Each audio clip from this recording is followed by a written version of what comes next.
Good morning. Good morning. Welcome. Our talk today on this 22nd day of December 24 is The Great Awakening. And this is Bob's title.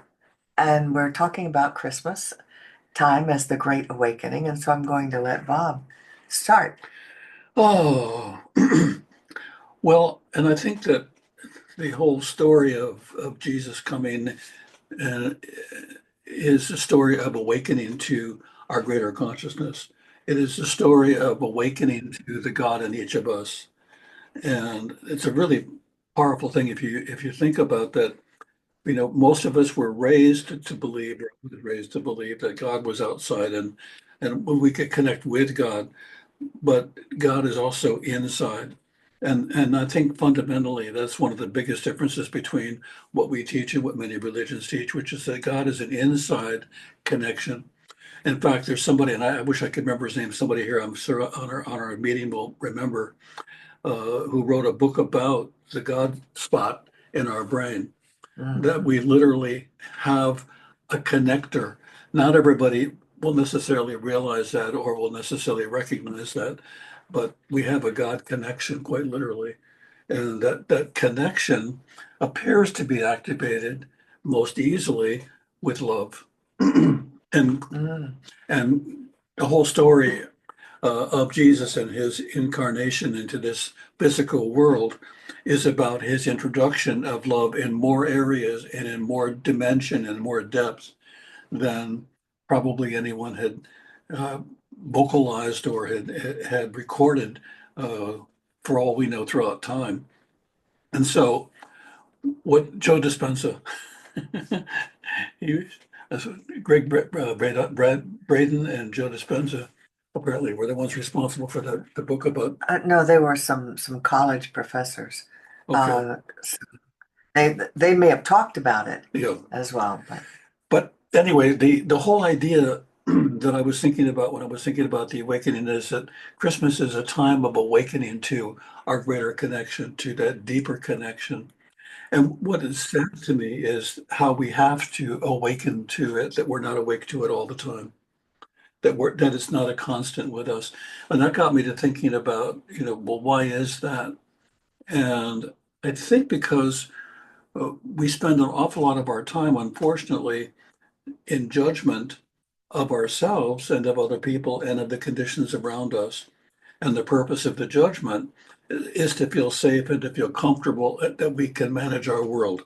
That's good. I want more of that. That's bad. I don't want that. And so we get into a kind of black and white thinking. And then that brings me actually to our conversation this morning. Judith and I were talking about a song, that I'm sure all of you have heard. I don't know the name of it, but how does it? well, let me just, if I may, Yeah, um, say that we were just remarking about the similarities between teaching children about Santa Claus and teaching children about God and the similarities of right and wrong and you're rewarded if you're good and punished if you're bad, and that there's a God in the sky that knows everything you're doing and sees everything. And then we remembered the song that goes, oh, you should yeah, sing it, Bob. yeah. Oh, you Well, better yeah, not pout. You better not cry. You better be good. I'm telling you why. Santa Claus is coming to town. He sees you when you're sleeping. He knows when you're awake. He knows when you've been bad or good, so be good for goodness sake.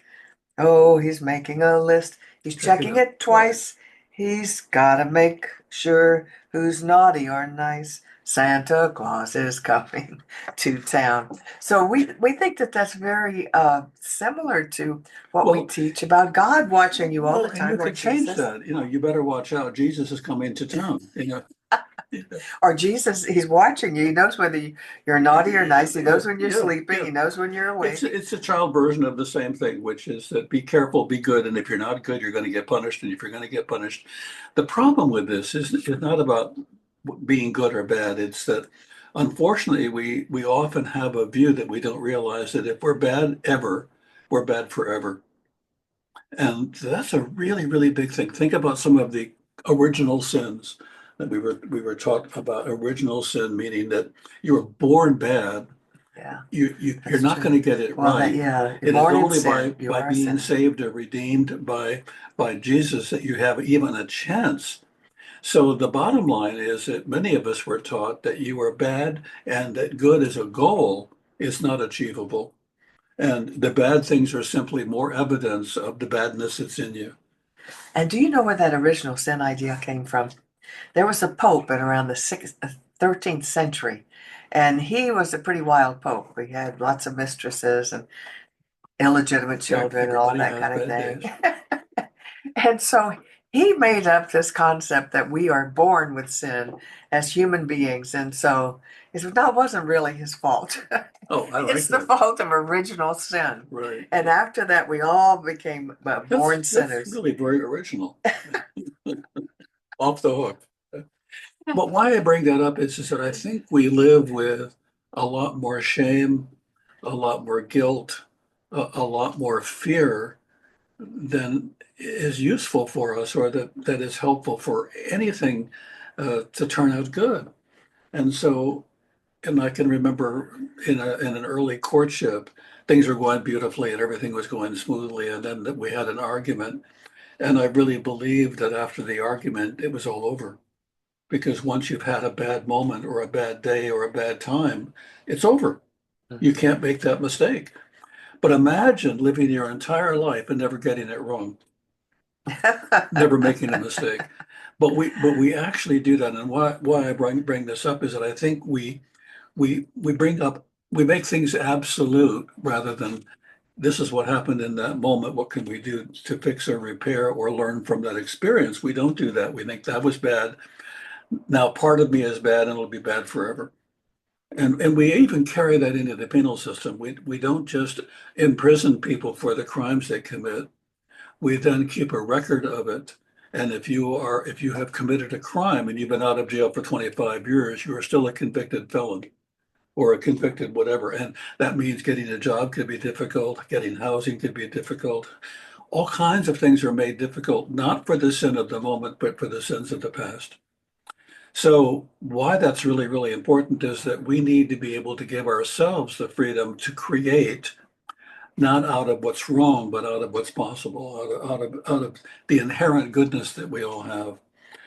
And I just think that one of the reasons that people have a hard time sometimes with Christmas, the bah humbug, is not that they don't want to believe, but because there is so much talk about the good and about the new life and the better And the life love and loving and the love, people yeah, and in the face of, boy, if he knew what I was like inside, if he knew my thoughts or what I have Mhm. done. And so we don't feel qualified for the life of God. We don't feel qualified to live in the dimensions that love would open for us. And so we shut down or we buy gifts as tokens of maybe I can give you something since I can't give you me. I can't give you the part of me that is love and kind because I don't trust it. It's not that good, but I'll give you something else. And so I think we broker, we bargain, but we really need to come to terms with that we are actually made in the image of our Creator. yeah, I'd like to talk about that a little bit. Let's do that. I think that Bob is right. I think that Jesus taught more about love, was an example of that love, more so than what I know about the Jewish faith before that time.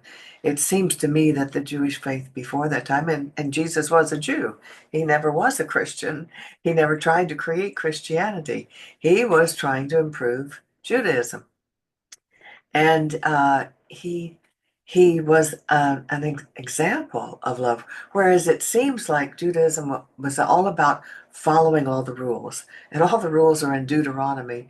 And you know there are so many that they had a saying that no man could obey all the laws in a single day. You know, so every day you were a sinner, and there was lots of making amends and trying to follow the rules and lots of punishments for not following the rules.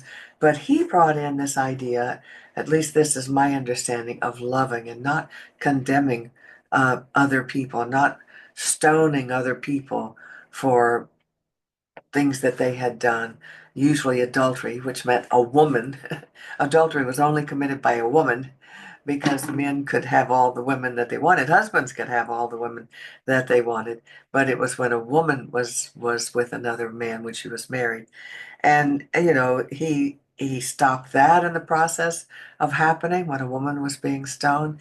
And he said, "He who is without sin cast the first stone. Let him cast the first stone." So he taught love, he showed love. And that's why I think, that's why I think he is a son of God, but he never said, "I am the only son of God." We said that about him. Mm. He just referred to my Father in heaven, my Father in heaven. He never said, "And I'm his only son." Well, But we decided that about him because we were used to worshiping gods. well, there's a real benefit in having God be something other than us, and that is, you don't expect that much of God. How could God I'm gonna have to excuse myself. God is all good, and I'm not, so I'm off the hook. I'm reminded of an art show that I did years ago, and somebody came up to me at the booth and said, I can't even draw a straight line, and I said I couldn't either for a long time, so I used a ruler. And he laughed and said, "No, you don't understand." I said, "No, you don't understand. You draw with a ruler until you can draw a straight line." And he said, "Oh my God, what I'm saying is I'm off the hook."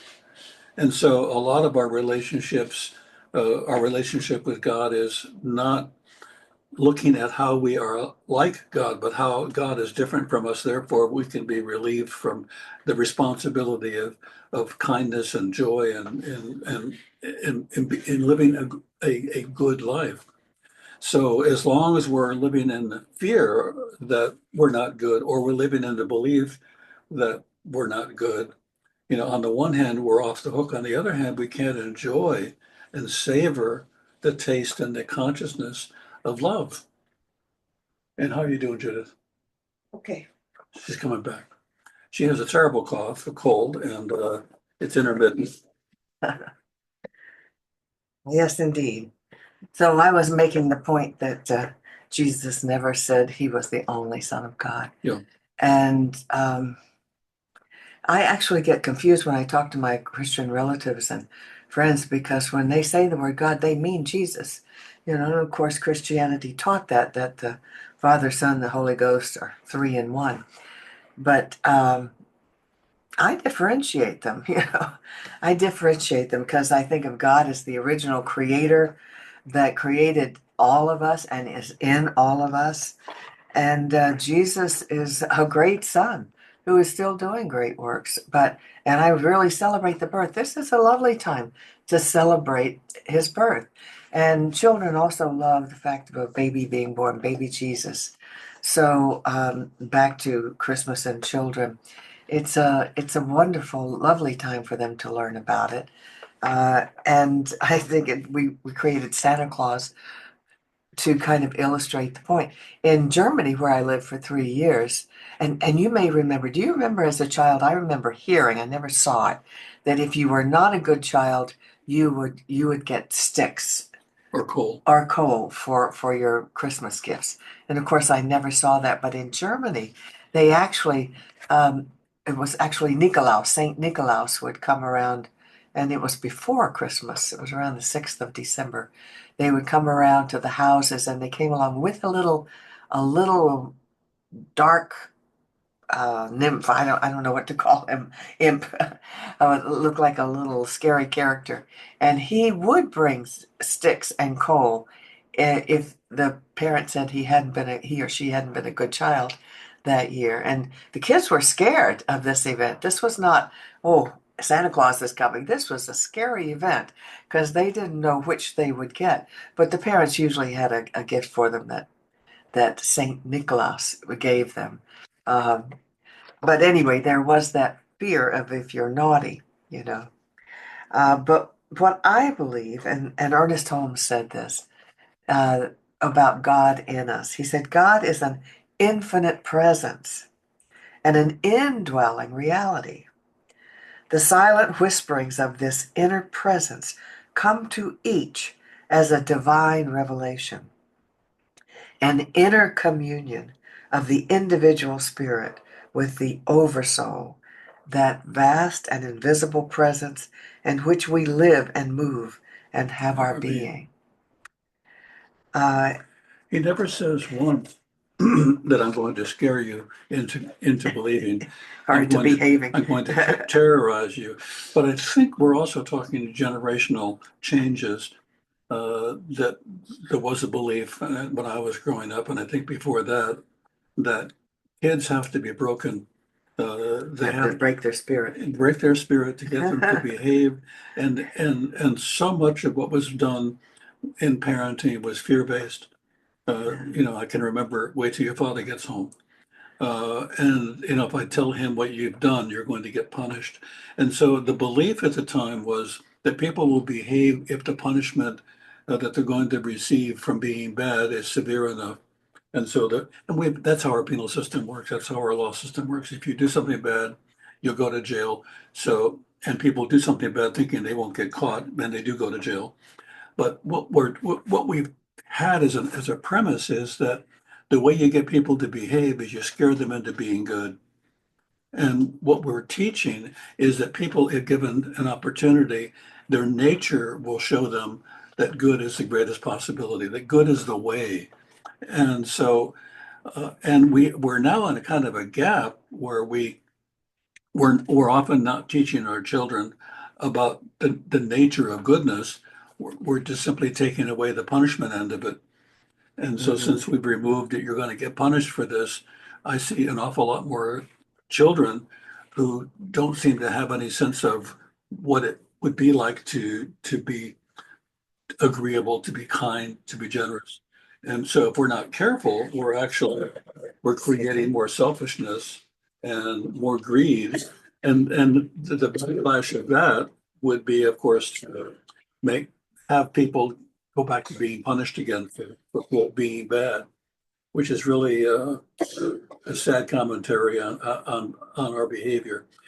One of the things that I was thinking too is that, and I've shared this before, is that Albert Ellis, who's one of my early teachers, what the founder of cognitive therapy said, we're always doing the best we can, given what we know and what we believe. And why that is so important is that if you look back at the things that you have done that you would say you wished you hadn't done or that you would call sins, at the time that you did those things, you really believed there was no alternative that was going to work. It was the best you could do. And then later, with more knowledge and more information, we look at consequences. We look at, well, that wasn't a good idea. If we can learn from our mistakes, if we can learn from those, that's part of the education of our soul, as opposed to that's a judgment against you, and therefore from here on in you are damned, which is the message that we often unfortunately receive and often deliver. So what I would ask people to do during the Christmas season is to give yourself a chance to practice some forgiveness and allow yourself the benefit of doubt that you are good, and believing that good things can happen for you means you don't have to self-sabotage, or you don't have to walk around feeling ashamed and guilty for no particular reason except that sometime in the past you did something that you wish you hadn't done. Yeah, and we're all evolving. We're all evolving into more of this Christ consciousness within. So we wish all of you a Merry Christmas experience. We know things can be different in different households, and it may not seem like a jolly time, but we wish you all love, and just know that this is what it's all about, recognizing the divinity within Jesus and within everyone. If we could practice temporary amnesia and imagine that we don't have a negative history or even a positive history, that we're literally like a child discovering the world for the first time, and spend time with the people that we have cared about, and care about them without the history, without the story, without the make wrongs or even the make rights. we would probably, we would have a different experience. So to the extent that you can come to Christmas as a child, innocent of the idea that there's something inherently wrong with you or bad about you or anyone else, and see how that is for you, see how you enjoy or appreciate that. And so, at this point, I would like to remind you of opportunity to support this ministry. And I know many of you already have and already do donate on a regular basis. But if not, and you'd like to, this is the first page of our website, which is cslpalmbeaches.org. And the second button is ways to donate. And that will show you how you can support us and continue this teaching. So we say this affirmation because we believe in affirmations, because we believe that as we think, so is it. So say with me on your end, my My investment investment today is today is made made with a with a full full realization realization that that God God is is the the source source of of my my supply supply and and returns returns it it to to me me, enriched rich and and multiplied. multiplied. So Stop it share is. and end recording.